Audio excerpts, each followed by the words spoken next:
Ada dari para tamu ataupun orang luar yang datang ke Sekolah Nasional Plus Manjusri kemudian bertanya, loh, kok ada anak yang Muslim yang sekolah di sini? Kok ada anak yang beragama Katolik, Kristen, ada yang beragama Hindu, dan ada yang beragama Buddha? Ya inilah Sekolah Nasional Plus Manjusri. Bukan hanya berbeda dalam agama, tetapi juga memiliki keberagaman suku bangsa di dalamnya.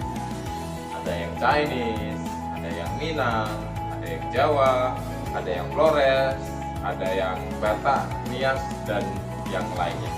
Semua keberagaman ada di sini. Dan di sini kita menerima semuanya.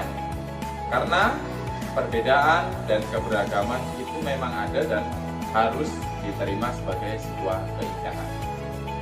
Perbedaan dan keberagaman itu sesuatu yang indah dan memberikan pengalaman serta pemahaman yang nyata kepada anak-anak kita. Keberagaman yang ada di sekitar mereka itu akan membentuk anak-anak kita untuk saling menghargai dan saling menghormati satu dengan yang lainnya, dan itu berakar kuat dalam diri anak-anak kita. Harapannya tentu dengan interaksi dan hubungan yang baik ini akan dibawa oleh anak-anak kita dalam kehidupan bermasyarakat, dan mereka akan menjadi garda terdepan dalam merawat kebinekaan. Saya melihat dan saya amati selama saya menjadi kepala sekolah di sini, belum ada siswa yang berperangan ataupun bertengkar masalah agama. Karena memang mereka memahami agama itu adalah urusan mereka masing-masing. Dan kita juga mengharapkan kepada siswa bahwa agama itu memang kewajiban bagi penganutnya. Dan sekolah ini memang merupakan labor sebenarnya, labor terhadap toleransi. Semua agama ada di sini, jadi mereka sudah biasa bergaul, sudah biasa bercengkrama, sudah biasa melakukan kerjasama, sehingga mereka tidak melihat lagi bagaimana agama masing-masing orang. Mereka tidak ikut campur terhadap agama seseorang. Dan juga mereka belajar sesuai dengan guru agama masing-masing. Ya, kalau Muslim belajar dengan guru agama Muslim, kalau Katolik dia belajar dengan guru Katolik, agama Buddha dia juga belajar dengan guru agama Buddha itu sendiri.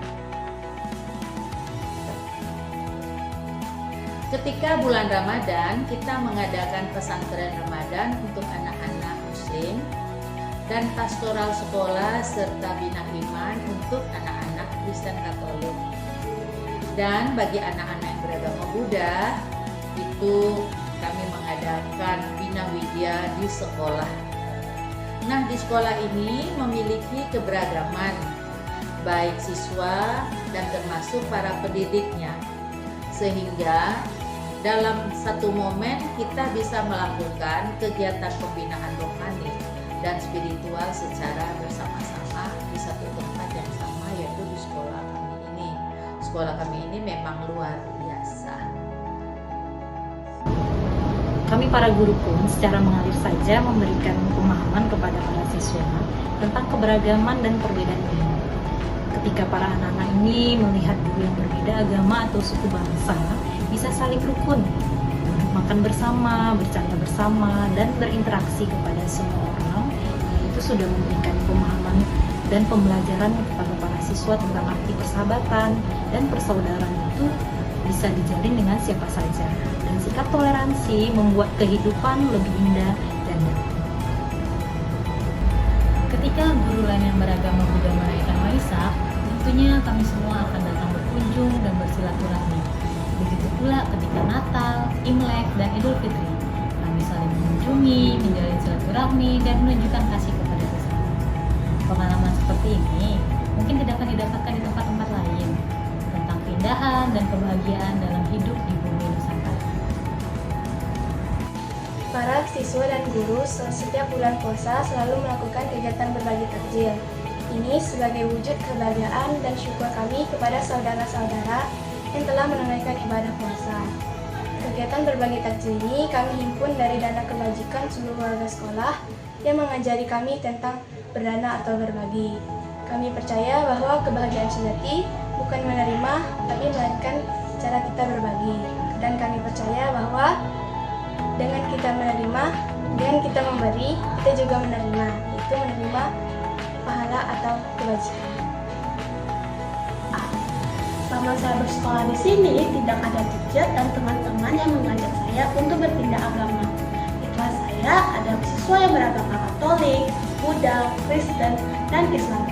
Bahkan di siang hari saat waktunya untuk sholat zuhur, kami mengingatkan teman kami yang beragama Muslim untuk pergi ke Masjid Al-Hakim yang berada di depan sekolah kami. Namo Sanghyang Adi Budaya, Namo Buddhaya.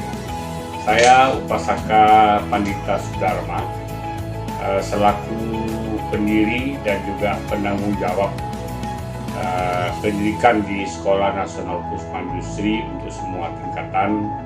Dengan ini menegaskan bahwa sekolah kita ini memang didirikan oleh Yayasan Agama Buddha, namun tidak dengan tujuan untuk penyebaran ataupun pengembangan agama Buddha. Jadi tujuan dari sekolah kita ini adalah untuk mencerdaskan kehidupan anak bangsa.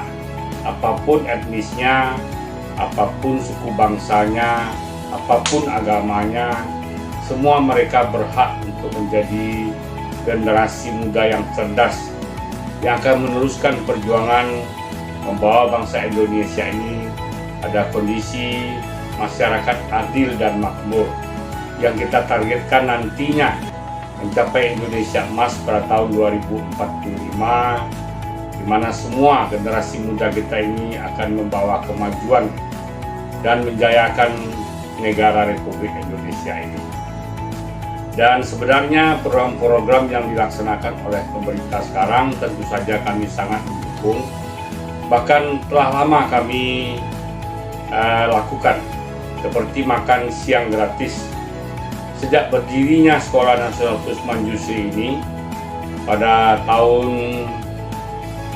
2009, ya, itu kita sudah mencanangkan makan siang gratis ini.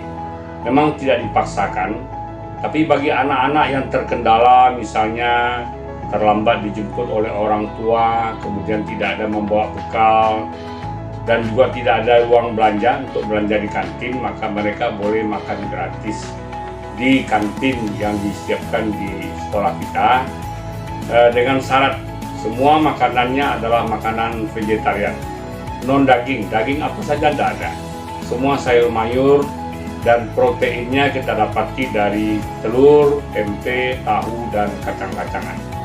Dan syaratnya lagi mereka makan tidak boleh serakah, ambil secukupnya dan dimakan sampai habis. Kemudian peralatan makannya, piring, mangkok, sendok, garpunya dicuci dan kemudian diletakkan kembali dengan rapi pada tempat yang telah disiapkan. Jadi inilah membuktikan kesungguhan kami, bukan hanya sekedar wacana, tetapi sudah 16 tahun lebih kami melaksanakan program ini, dan inilah yang membuat Sekolah Manjusri dengan moto Golden Bridge to reach a better future, jembatan emas untuk meraih masa depan yang lebih baik, yang lebih cerah bagi generasi muda. Dan ini sudah kita laksanakan. Ya, lulusan-lulusan kita selalu diterima dengan baik di berbagai sekolah, dan sampai saat ini kita baru sampai tingkat SMP, SMA-nya belum, SMK belum. Namun ada anak-anak kita yang diterima di SMK di Taiwan dan di berbagai tempat lainnya. Dan mereka semua menunjukkan prestasi yang baik dalam bidang studi, ilmu pengetahuan, dan yang lebih penting adalah karakternya. Karena sekolah kita berprinsip kita mendidik anak, membina anak bukan hanya sekedar untuk menjadi cerdas, pintar, kreatif, tetapi juga menjadi orang yang baik, orang yang berperilaku baik, berbudi pekerti, tahu sopan santun, tata krama, dan inilah yang disebut sebagai pendidikan berkarakter. Mereka berkarakter baik, selain pintar juga berkarakter baik, dan inilah nantinya akan meraih, ya, sebagai generasi muda Indonesia yang akan meraih masa depan Indonesia yang lebih adil dan makmur dan sejahtera. Dan inilah sebenarnya ini yang selama ini dilakukan oleh sekolah Manjusri dengan mendidik anak-anak ini dengan menjadi lebih baik. Jadi kalau tema kita ini adalah berbagi dalam keberagaman, ya dalam keberagaman ini sudah lama kita lakukan, bukan hanya sekedar wacana, tetapi sudah kita praktekkan. Kita berbagi, walaupun sekolah ini adalah dikelola oleh Yayasan Agama Buddha, namun dia memberikan manfaat pada semua orang. Ini sesuai dengan ajaran Buddha bahwa ajaran Buddha ini harus membawa kebaikan, harus membawa kebahagiaan, membawa kesejahteraan bagi semua orang, bahkan bagi semua makhluk. Itulah mungkin yang dapat kami sampaikan untuk penggambaran bagaimana berbagi dalam keberagaman yang menjadi tema dari P5 kita pada saat ini. Terima kasih. Namo Sang Hyang Adi Budaya, Namo Buddhaya.